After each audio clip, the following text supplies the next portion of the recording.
বিয়ের দেনমোহর কম এবং বেশি আজকে আলোচনার বিষয়বস্তু এটাই। তিনটা বিষয়ের উপর আমি বক্তব্য দিব। আজকে প্রথম বিষয় তো বিশেষ করে দেনমোহর, আর দেনমোহরটার নাম আমি দিয়েছি ইন্স্যুরেন্স। ইন্স্যুরেন্স করলে আপনি একটা সময় কিছু টাকা পাবেন, কিন্তু যদি আপনি মারা যান তখন আপনার পরিবার লাভবান হবে। আর যদি আপনি অসুস্থ হন সেখানে আপনি চিকিৎসার জন্য যথেষ্ট তাদের সাপোর্ট পাবেন এবং মেয়াদ উত্তীর্ণের পর ওখানেও কিন্তু আপনি যথেষ্ট লাভবান হবেন।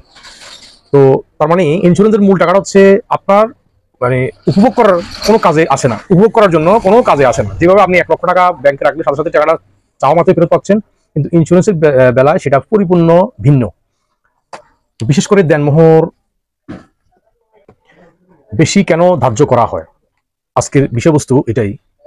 তো যৌতুক যেমন একটা সামাজিক অপরাধ, অন্যায়, ঠিক তেমনি অতিরিক্ত দেনমোহর ধার্য করাও সামাজিক অন্যায় এবং অপরাধ। তো দুটোকে আমি একসাথে বিবেচনা করি। কেন? যে যৌতুক আমি দেনমোহর আমি দিতে পারবো না, সেই দেনমোহর আমার ঘাড়ে চাপিয়ে দেওয়া হয় কেন? এটা একটা প্রশ্ন। আপনি নিয়ম ইসলামী তরিকা হচ্ছে আপনার কাছে 20,000 আছে, 50,000 আছে, আপনি তাকে নগদ ইনস্ট্যান্ট সেটা দিয়ে দিবেন। কিন্তু আপনি আপনার কথা তারা মানে না, বলছেন না 4-5 লাখ টাকা লাগবে। কেন লাগবে? এই টাকাটা কি আদৌ কি পাবে কিনা,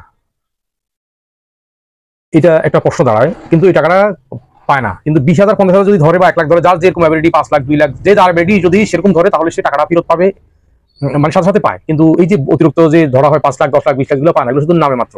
তো এটা ধরার একটা কারণ হচ্ছে যে আমার মেয়েটা যে কত ভালো আমি জানি, কিন্তু তাকে দিয়ে অ্যাক্সিডেন্ট ঘটার সম্ভাবনা বেশি। এই জন্য ওই 5 লক্ষ টাকা তাকে দেনমোহর ধার্য করা হয় জোর জবরদস্তি বাবদ বা সামাজিকতা বাবদ। কিন্তু কিন্তু সে সেটা পায় না, ওই ইন্স্যুরেন্সের মতো। সে যখন তাকে তালাক দিয়ে দেওয়া হবে তার অপকর্মের জন্য বা তার আচার ব্যবহার খারাপের জন্য, তখন ওই যে মৃত্যুর পর যে মৃত ব্যক্তি ইন্স্যুরেন্সের টাকাটা পায় সেটা তার পরিবারের কাজে লাগে। ঠিক ওই মহিলাটা সেম সেম কন্ডিশন। তো তার যখন সে তালাক প্রাপ্ত হয় তখন তার ওই টাকাটা কাজে লাগে। এই জন্য আমি এটার নাম দিয়েছি দেনমোহরের অপর নাম ইন্স্যুরেন্স। আচ্ছা আসেন এখন আপনি বারবার বলা সত্ত্বেও আপনাকে তারা কোনো রকমই দেনমোহর কম ধার্য করবেন, তারা বেশি করবে। আপনি তাদেরকে বুঝলেন তো এটা ইসলামিক তরিকা না। তো তারা আপনাকে বলবে এটা হচ্ছে সামাজিকতা, সামাজিকতা রক্ষা করতে হয়। আর মেয়েদের এটা একটা তার তো জীবনের একটা গ্যারান্টি পাওয়ার জন্য, বা তার যে অ্যাক্সিডেন্ট যে হবে না তার গ্যারান্টি কি, তারা নিশ্চিত জানে যে এটা একটা অ্যাক্সিডেন্ট হতে পারে। সেই জন্য তাদের মেয়ের সেফটির জন্য যদি ছাড়াছাড়ি হয়ে যায় তাহলে এই টাকাটা পাওয়ার পরে সে তার একটা কাজে লাগাতে পারবে, বা পরবর্তী কোনো ছেলের সাথে তার বিবাহ বন্ধন আবদ্ধ হলে সেই টাকাটা তার ওখানে খরচ করতে পারবে, বা তাকে যৌতুক দিয়ে সে ওই বিবাহ বন্ধন আবদ্ধিত হওয়ার জন্য তাদের এই প্ল্যান। এখন বারবার যখন আপনি বোঝানোর পরও তারা এই পথ থেকে ফিরে আসবে না, তখন আপনি কি করবেন? দেখেন ঠিক আছে, যদি আপনারা 10 থেকে 20 থেকে, আমার অ্যাবিলিটি আছে 20,000, আমার অ্যাবিলিটি আছে 30,000 50,000, যা আছে আমি নগদ দিয়ে দিব, কিন্তু আপনারা বাকি মানতেছেন না। কেন মানতেছেন না? যে সামাজিকতা রক্ষার জন্য। তো ঠিক আছে, আপনারা যখন 5 লাখ টাকা করবেন এই সামাজিক রীতি অনুযায়ী, তাহলে আপনাকে সামাজিক যদি আপনি আমার 20-50,000 টাকার মানেন এর মধ্যে, তাহলে আপনার যে লাভটা হবে, যে আপনার রমজান আসলে যে ইফতারি দেওয়া লাগে সেটা কিন্তু আমাকে দিতে হবে না। এই সংক্ষিপ্ত মোহরের কারণে ইফতারি আমাকে দেওয়া লাগবে না, আপনি তাদেরকে নিশ্চিত করতে হবে। এবং কোরবানির সময় আসলে আমাকে গরু বা ছাগলও দিতে হবে না, এবং আম কাঁঠালের দিনে আমাকে আম কাঁঠালও দিতে হবে না।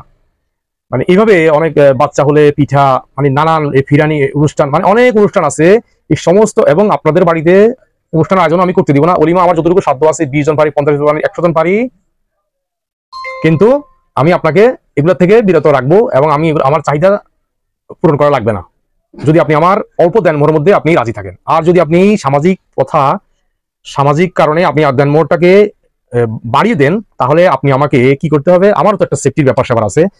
যদি আপনি দেনমোহর বাড়ান সামাজিকতা হিসেবে, আমিও সামাজিকতা হিসেবে আপনার রমজানের সময় আমার বাড়িতে সেমাই, চিনি, বুট, ছোলা ইত্যাদি এগুলো পাঠাবেন অবশ্যই। এরপরে আপনি কোরবানির সময় আমার বাড়িতে গরু পাঠাবেন, কারণ এটা আমার বাণিজ্যদের ব্যাপার স্যাপার আছে, সামাজিক ব্যাপার স্যাপার আছে। আপনি আমাকে এগুলো দিবেন, যেহেতু আপনি ওই ফর্মালিটি মেনটেন করবেন, আমাকে এটা মেনটেন করতে হবে। এবং বাচ্চা কাচ্চা হওয়ার পরে তাদের জন্য কাপড় চোপড়, পিঠা, ফলের সময় ফল, ইত্যাদি ইত্যাদি সমস্ত কিছু আপনাকে মেনটেন করতে হবে। এবং আমার যত আত্মীয় স্বজন তাদেরকে আপনি সন্তুষ্ট রাখতে হবে। এবং দফায় দফায় আপনাদের বাড়িতে আমার লোক যাবে, আমার মেহমান যাবে। যদি আপনি যৌতুক না কমান এই অসুবিধাগুলো আপনি পড়বেন, আর যৌতুক কমান ওই সুবিধাগুলো আপনার কাছে বলে দিলাম। তো অতএব যদি আপনার ঘাড়ে জোর করে যৌতুক দেনমোহরের চাপিয়ে দেওয়া হয়, তাহলে আপনি অবশ্যই তাদেরকে ওই সামাজিক যে রীতিনীতিগুলো আছে সেগুলো আপনি তাদেরকে চাপিয়ে দিবেন। যদি তারা আপনার দেনমোহর সংক্ষিপ্ত করে, একদম ন্যূনতম করে দেওয়ার মতো অ্যাবিলিটি আপনার হয়, তাহলে তাদের প্রত্যেকটা ভার যে কষ্ট করা তারা করবে তাদের মেয়ে বিয়ে দিতে, ওটা থেকে তাদেরকে আপনি অবশ্যই মুক্তি দিবেন। এটাই আমার মন্তব্য, এটাই আমার নসিহত। তো আশা করি যারা যৌতুক নেন, যৌতুক যেমন অপরাধ, ঠিক তেমনি ভাবে অতিরিক্ত মোহরানা ধার্য করা একই অপরাধে অপরাধী। তো উভয় যদি সংযোগ ইসলাম তরিকা মানেন তাহলে উভয়ের সন্তুষ্টি বা সন্তোষভাজন এক জীবন পাবেন। আর যদি উভয়ে যৌতুক নেন বা দেন মোহর চাপি দেন, উভয় আপনারা ক্ষতিগ্রস্ত হবেন।